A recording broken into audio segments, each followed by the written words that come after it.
अस्सलाम वालेकुम, मैं हूँ कोमल और कैसे हैं आप सब लोग। तो यहाँ पे मैं आज आपको दिखा रही हूँ हिबा फ़ातिमा, मेरी बेटी हिबा फ़ातिमा, उसका सूट जो कि वो पहनेंगी अपनी पप्पो के निकाह पे। तो यहाँ पे निकाह का इवेंट है, तो इसलिए मैंने इनका वाइट और पीच कलर का सूट लिया है, लाइट कलर है। और इस पे एम्ब्रॉयडरी के बंच बने हुए हैं। और ये प्लाज़ो जो आजकल बहुत तेज जा रहा है, पीच कलर का मैंने प्लाज़ो लिया है।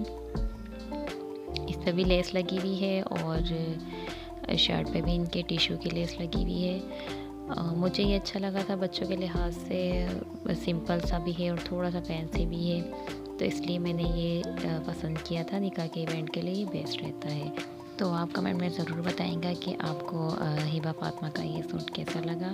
चलती हूँ, फिर आऊँगी एक अच्छी और नई वीडियो के साथ। तब तक के लिए अल्लाह हाफ़िज़।